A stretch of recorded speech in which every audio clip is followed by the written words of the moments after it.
we know that there are some things happening underneath the surface here. When it comes to the key Democratic constituencies, Black voters, Latino voters, younger voters, now potentially Arab and Muslim voters, there's a problem. And does the Biden campaign, do you get the sense that they acknowledge, they're aware of the scope of that problem? I do think that they sense the enormity of the situation that they're dealing with the many groups inside of his coalition. But, I think that you can't look at any of these groups as monoliths, right? Like Black voters, I think there's a lot of persuasion that's going to have to be done in the Black community this time around before you get to get out the vote effort in that community. And with the Muslim voters, one thing to consider is that even though people are angry now or having strong emotions now, like this race is a choice between two people. And at the end of the day, Joe Biden is going to be so much better for our relationships in the world and how we're dealing with Israel than President Trump would be. And finally, Israel may not be the issue that it is in the fall that it is right now, right? We're closer and closer to a ceasefire. It may not be in the headlines at all. Earlier, just as we were coming on, Bakari was talking about the third party component of this, the RFKs, the Jill Steins, all the others, Dean Phillips, whoever. That's a real factor, it seems. How worried are you? I'm very worried. Cornel West as well. In 2016, Hillary Clinton lost in large part because 8% of voters chose third-party candidates in that race. And Joe Biden won in 2020 when less than 2% of voters chose third-party candidates. And so that margin, that 6-point difference, could be very consequential for Joe Biden. So I think that they need to take the threat seriously. They need to neutralize some of these campaigns, and they need to get out in front of making sure that they have, their positive vision for America on their front foot. Super Tuesday was yesterday. And of course, there was Uncommitted was on the ballot. In a lot of these Super Tuesday states like Minnesota, where else did I see? I saw Alabama, blanking up. Was it Arizona? Somewhere. Anyway, a bunch of no preference. That's the same thing as Uncommitted. We'll be diving into that and getting back to this video because it's they're admitting. I think the Biden campaign, the establishment is at a point where they've seen enough polls to where there has to be a little bit of admitting on screen that that this is not going quite as well as they want, and they have to put in a little work. But I thought this guy in the beginning said a lot of important things that was slightly surprising to hear on these. But you do see the most honest critique on these live event shows. When they have these live event shows like a debate or like a primary, that's when you do see the most honest critique, because they haven't gone back and talked to somebody and said, okay, how do I craft my establishment talking point around this? They're trying to do it on the fly, so a lot of more honest critique usually comes out. Maybe that's the case here, maybe not, but let's listen. Swept. At the same time, we know that there are some things happening underneath the surface here. When it comes to the key Democratic constituencies, Black voters, Latino voters, younger voters, now potentially Arab and Muslim voters, there's a problem. And does the Biden campaign, do you get the sense that they acknowledge, they're aware of the scope of that problem? I do think that they sense the enormity of the situation that they're dealing with the many groups inside of his coalition. But, I think that you can't look at any of these groups as monoliths, right? Like Black voters, I think there's a lot of persuasion that's going to have to be done in the Black community this time around before you get to get out the vote effort in that community. And with Muslim voters, Now, this point he makes about Black voter, that is a point that has yet to be mentioned until now in public discourse in this sort of very clear and concise way. That it's typically get out the vote. Voter die. They had Puff Daddy. Remember they hired Puff Daddy to do that. Voter die. One year they had Jay-Z and Beyonce. But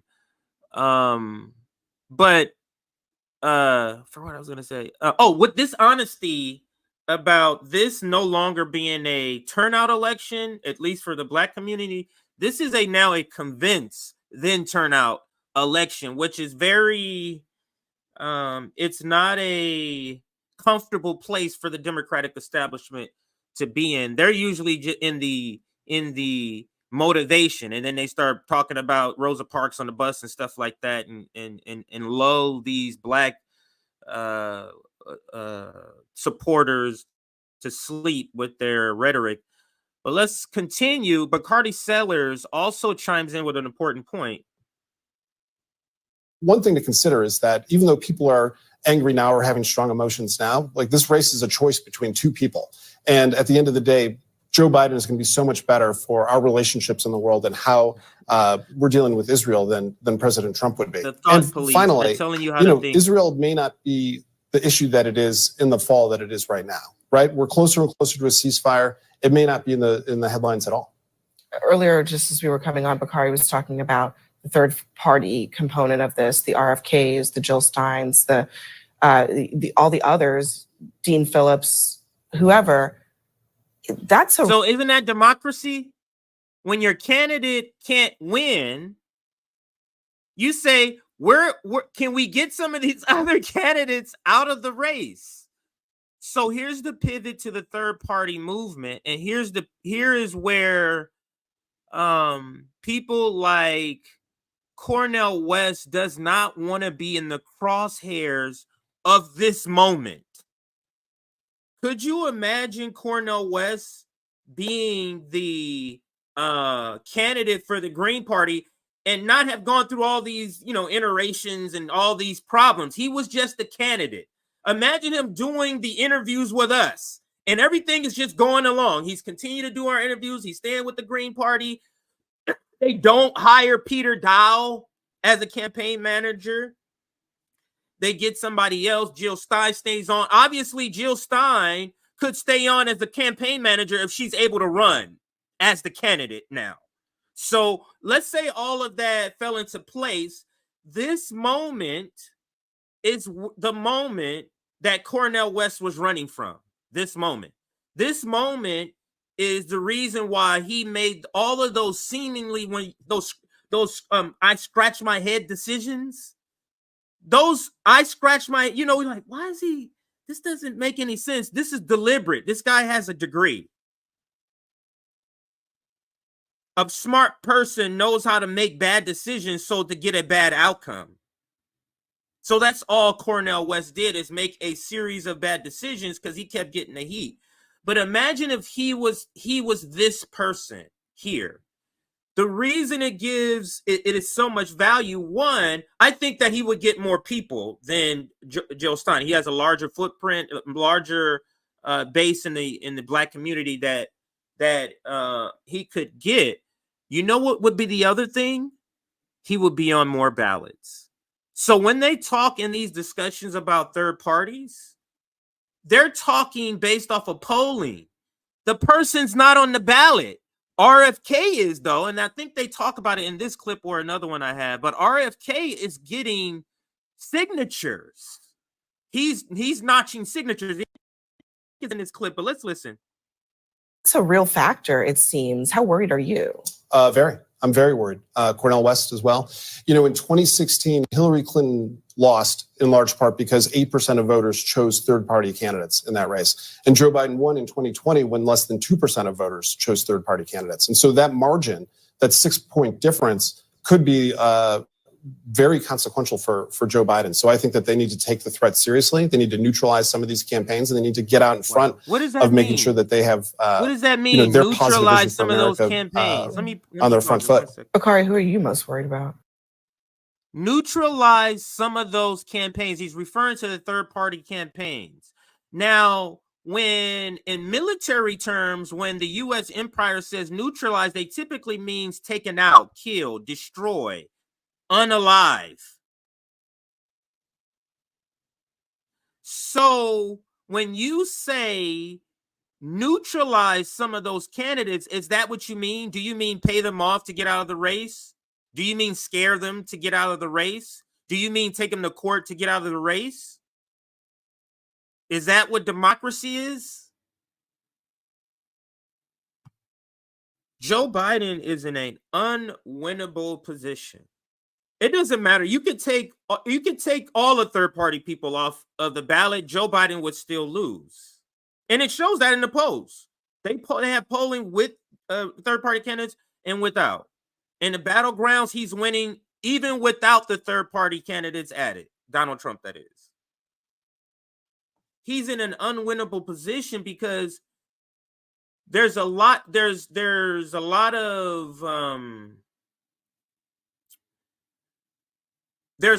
him having to move right in order to pitch to those suburban white people who are like Nikki Haley supporters, because they know their policy position will never satisfy the left. So they can hear the left and they can easily pivot to them and easily have those people.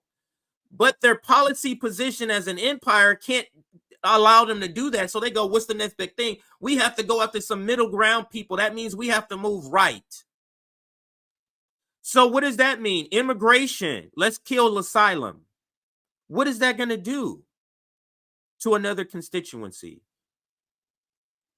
So he's in an unwinnable position trying to get the middle, because those decisions to get the middle is turning off more of his base. Joe Biden is going to lose if Joe Biden is the candidate. Joe Biden will lose, in my opinion. Anyway, let's finish out. Let's listen to Bacardi Sellers. I think that's how you said that. So I slightly disagree with my friend to my right, because I don't think that it's a two-person race.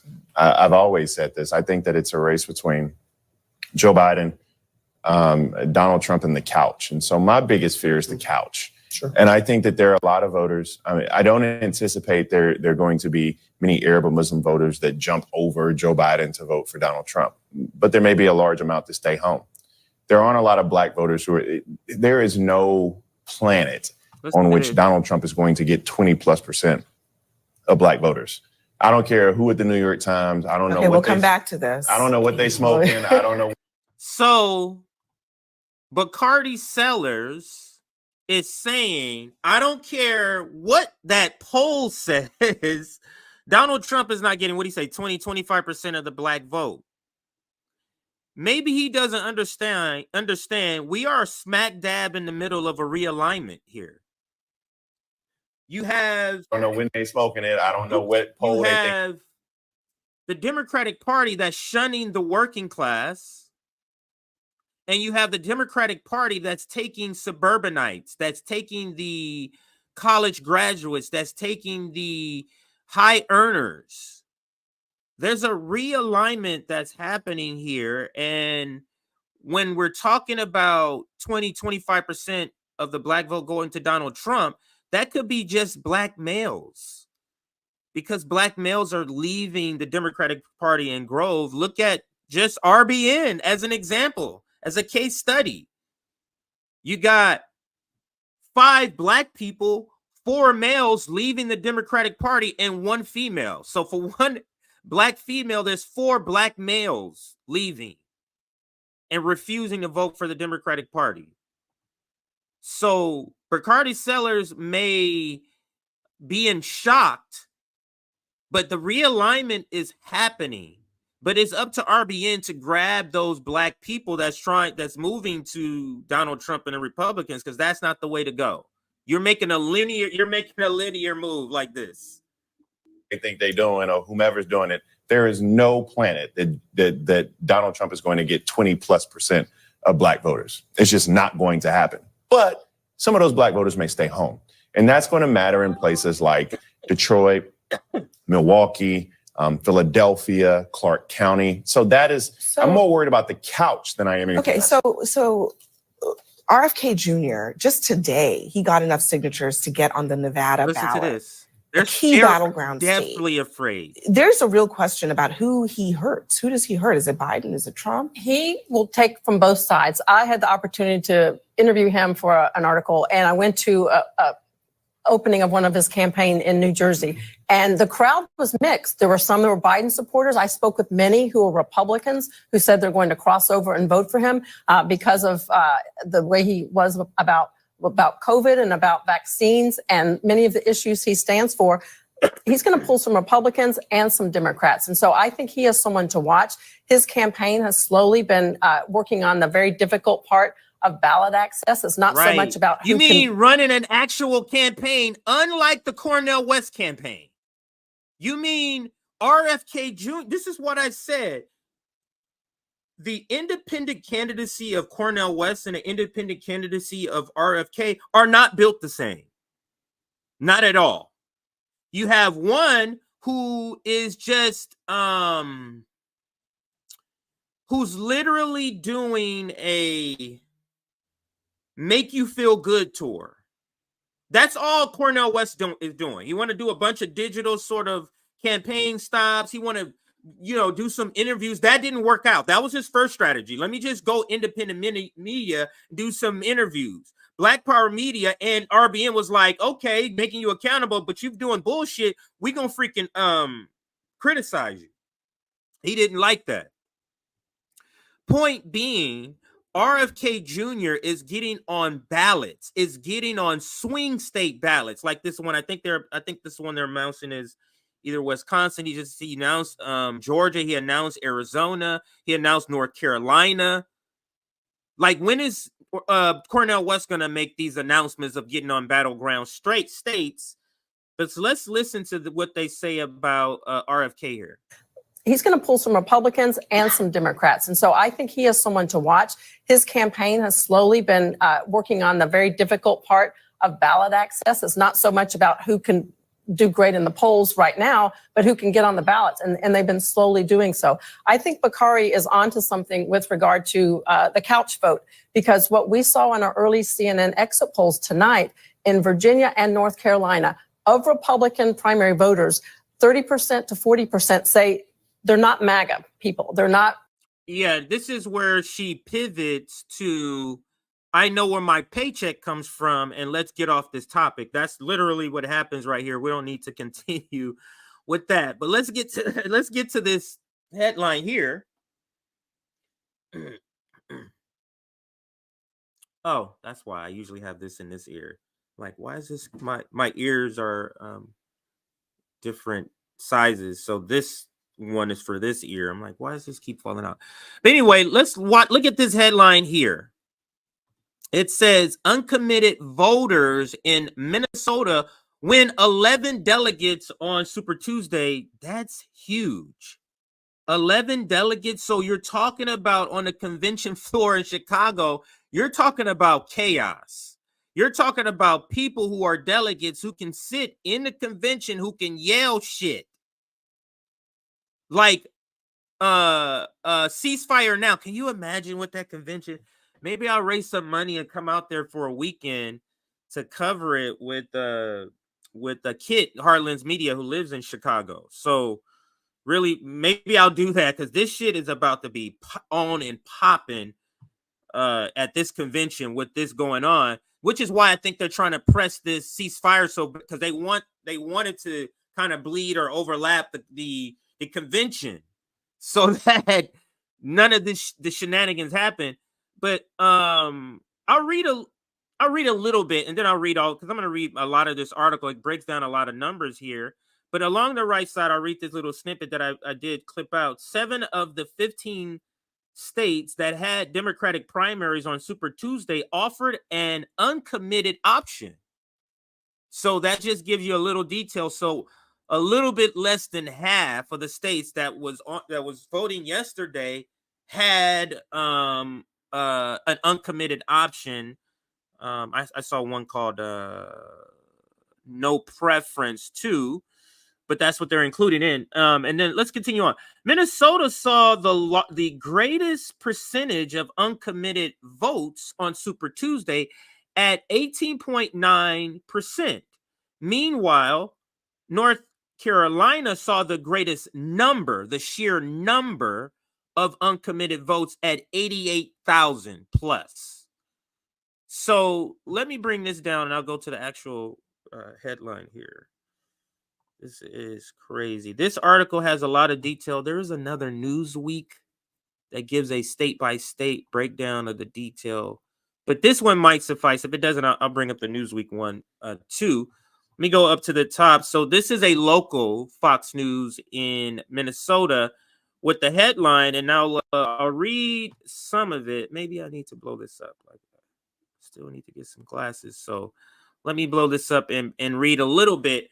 Thousands of voters in Minnesota voted uncommitted in the Democratic presidential primary. As a result, 11 of Minnesota's delegates will be pledged uncommitted at the 2024 Democratic National Convention in August. President Joe Biden won 70.7% of the vote on Tuesday in Minnesota, winning 64 of the 75 delegates that were at stake in the Democratic primary. Uncommitted won 11 delegates after securing 18.9% of the vote. And we broke that down. That 18.9% of the vote translates into 45,910. These are good chunks of people, large enough at least to say you would lose the state. As close as some of these states will be, Minnesota may not be as close, but like North Carolina, or maybe I'm saying it vice versa. Maybe it's vice versa.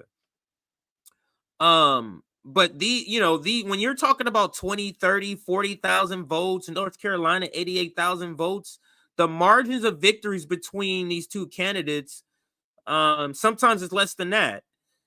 Continuing with the article, let me make sure it looks good here. To continue with the article, voters in Minnesota on Tuesday cast an uncommitted vote to signal Biden of their dissatisfaction, mostly in part over his support of Israel and how America has responded to the Israel-Hamas war. Minnesota has significant populations of Muslims, including in its Somali American community.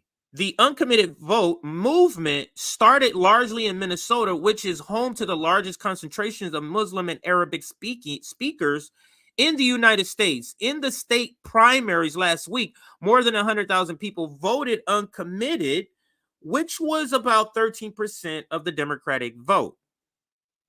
Now, let's scroll down to this part here, because it's going to break down into some numbers here.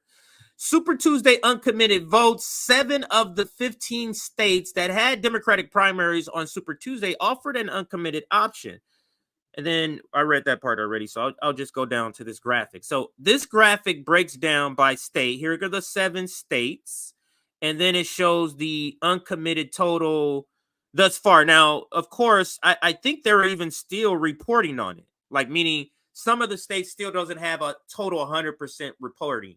That usually 99 reporting stays for a long time because they're kind of double checking before they put that 100% marker on there. But let's read just some of the total, not percentages, the raw numbers. Alabama topped 11,213 at the time of this article was written. Colorado, 43,439. Iowa had a caucus, so this is slightly different, 480. Massachusetts was another big one that has some large numbers, 55,858. Minnesota, again, 45,942. North Carolina, 88,021. And then Tennessee, 10,450. These are significant raw numbers that if you're part of the Biden administration, you got to be looking at this like, wow, what did we win that state by last time? What did we win by? All right, so here goes some of the breakdown of the delegates. Breakdown of Minnesota's Democratic delegates, district level, and it just gives you the total. I don't need to read all of this because it's just specific to Minnesota. But that is the breakdown of, or the latest numbers, I should say, of the tallies. Now, I might, because I usually towards the end of the stream, I'll go through my feed to see anything breaking, and I'll probably get an update for that number towards the end of the stream. So stay tuned for that. But let's go back to Twitter and then kind of go through the presentation here. We covered that. Now let's go back down, and I'm going to kind of go in an order. So some of this is not the latest stuff, but just to show the progression of kind of went down and looking at the numbers. I'll go here because I retweeted here. Actually, let's go here. Looking at the numbers that we read. Oops. Let's look at this tweet. This tweet was 15 hours ago. So it looks like that article was written closely because it says North Carolina here, 85,000 at this time. And then in the article, it said 88,000. I think the Massachusetts was at 55,000. On here, it says 35,000. So you see the reporting. And we'll get to this as the next part. We're going to bleed into this next part of what I want to talk about this. And that's my tweet here. And I say, all of these uncommitted votes will be erased if you vote for Genocide Joe in November. What is the use? And I guess I can pause here and answer a couple of things I wrote down here. What does it accomplish to vote uncommitted in the primary, then vote for Joe Biden in November? If you are if you're dissatisfied because what you're seeing on the TV, what you're seeing on your phone, what you're seeing happening, the massacre that's happening in Palestine, if he doesn't if he doesn't call for a permanent ceasefire, not this temporary thing, if he doesn't call for a permanent ceasefire, the thing that got you to vote uncommitted in the primary hasn't been fixed. So why would you then, in November, the thing that hasn't been fixed, vote affirmative for that guy? That just logically doesn't make sense. So again, the question is, what does that accomplish? The next thing is, are you an actual ally to Palestinians if you vote for Biden in November? Because this could be just a trying to clear your conscience thing. Oh, I'm a Palestinian ally. I voted uncommitted. Yes, I'm voting for Biden because of Trump in November, but I voted uncommitted. That means I'm an ally. Are you? Are you an ally? If that's what you're doing, I would say no. And I would say, I would go out on a limb and say the Palestinian Community Network, who we've had on this network many times, I would say they would probably answer that question, hell fucking no. Because they corrected Nick on him calling Israel an apartheid state. They was like, oh, before this genocide was going on one of our summits, the Palestinian Community Network corrected Nick and said, no, they're a genocidal state. So Nick was switched and started calling them genocidal state long before October 7th. So back to, we covered the article. So I'm going to skip these articles that I had saved because we covered an article. I found a better article, a more newer article. So, but there, as you can see, I guess I can read some of the headlines. As you can see, a lot has been written about this. Here's this one. This one is from Rolling Stone, and it says, Super Tuesday highlights Biden's Gaza problem. That's from the Rolling Stone. This one from Common Dream, and it says Minnesota Dems aim to repeat uncommitted campaign success on Super Tuesday. I think that was right before Super Tuesday. Here's another one. Where's this one from? This one is from HuffPost. We haven't seen the last of the uncommitted voters. That's from the HuffPost. This one from In These Times. The uncommitted campaign plans to send Biden a message this Super Tuesday. So, and then there was another one from CBS News. But again, we don't need to go over that again. This is just showing in a graphic terms the numbers that we went over in the states in graphic terms, what they look like as far as vote share, you can see. Okay. This is from the Financial Times that put this out. This tweet from Nina Turner, actually, I shouldn't have did that. I could just do it from here. Let me go back. Here's a tweet from Nina Turner. Let's read what she read. I was following some of the uncommitted by following some of what she was tweeting here. This is one of the tweets I saved. Excuse me. Nina says, no preference has over 80,000 votes in the Democratic primary. North Carolina was decided by roughly 74,000 votes. So Nina Turner, that thing I was asking for, how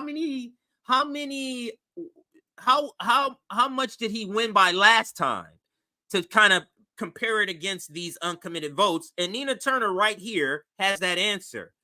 No preference has 80,000 votes in the Democratic primary. North Carolina was decided by roughly 74,000 votes. Funding a genocide is not popular, and continuing to do so will hand Trump the election. So these numbers aren't insignificant, even though on mainstream media now, the day after, they're trying to play it down like this wasn't a big deal. And it was trending. Uncommitted, of course, was trending on Twitter last night. That was from the DSA, Abandoned Biden movement. But recognizing the revolutionary potential of the Abandoned Biden, listen to Michigan initiatives. Here's another headline. 1 in 5 vote uncommitted against Biden in the Minnesota Democratic primary. 2024 alarm bell for Joe faces as he faces another embarrassment with thousands voting in protest over his handling of Gaza. The biggest margins came through in Minnesota, where nearly 20% of the Democratic voters in the state voted uncommitted. The threshold for delegates in the primary is 15%. So if the totals hold, uncommitted could actually win a delegate to send to the National Convention in Chicago. Tonight's numbers show that President Biden cannot earn back our votes with just rhetoric. The vote uncommitted in Minnesota spokesperson said in a statement, quote, over 35 Minnesotans, I think that's like Minnesotans, made it clear that Democrats want Joe Biden to change his policies, stop sending weapons to Israel, and use all possible leverage to end Israel's war in Gaza. The Minnesota campaign only spent $20,000 over 1 week to urge Democrats to register their protests in primary. Only $20,000 over 1 week. The uncommitted campaign gained momentum after Democratic primary voters in Michigan rallied to send a message to the administration. More than 100,000 voters in the state chose uncommitted rather than President Biden.